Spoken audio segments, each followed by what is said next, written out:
hello! Happy Halloween sa lahat. Sa lahat ng ating mga chika babes, sa lahat ng mga nanonood, sa lahat ng mga sumusuporta sa atin. Happy Halloween! Lalong-lalo na yung mga subscribers ko. Lahat sila at saka yung mga member ko. At yung mga tumutulong ngayon sa aking pag-YouTube. Maraming salamat sa inyo. Happy Halloween to all. Magkwentuhan tayo tungkol sa mga nakakatakot. Unahin ko muna yung dito sa aking bahay. Itong aking tinitirahan. Nung isang araw, andi dito yung aking anak. Akala daw niya ang gumagalaw doon sa kanyang paanan yung kanyang anak na malikot. Eto. Tapos natatawa ako pero totoo daw to, sabi niya ngayon ang nangyari wala naman daw doon yung kanyang anak, kundi naando doon sa kusina naglalaro.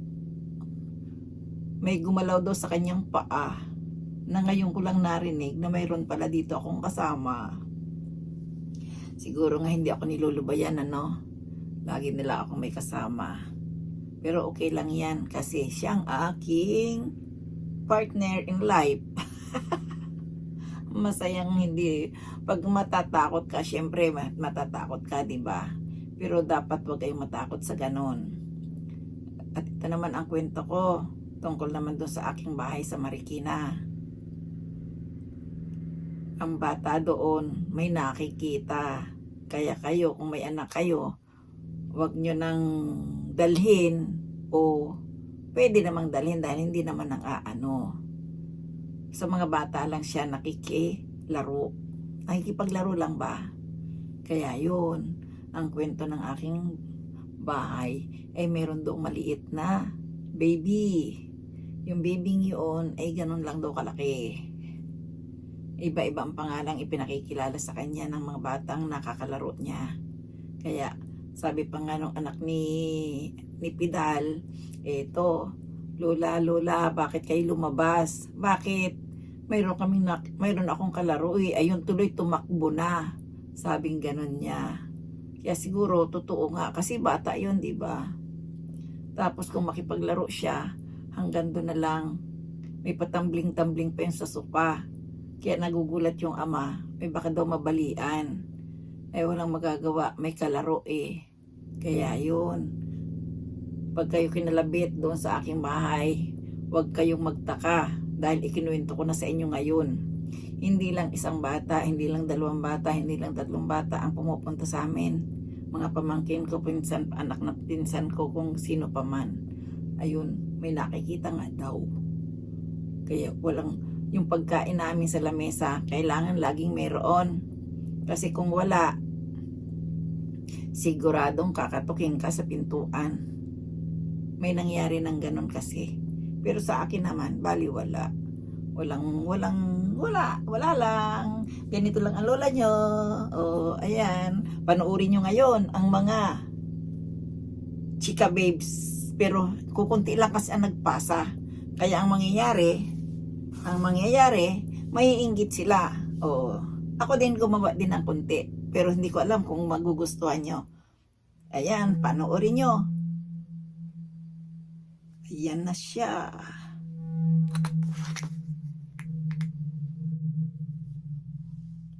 Hello, magandang gabi po sa inyong lahat. Araw po ngayon ng mga kaluluwa. Tayo po ay maglalaro. Yung mga hindi sumali, walang regalo galing kay Lola. Kaya wag kayong mainggit sa mga sumali. Manood na lang kayo para masaya sa araw ng ating Halloween party. Panoorin nyo ang kanilang mga ginawa para kayo ay matakot o masiyahan. Sa ngayon, tayo ay madilim na madilim.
sabaw. O, di ba? Pinaghandaan ko pa naman yung aking susuot eh. Hindi ako makagawa-gawa. O, di ba?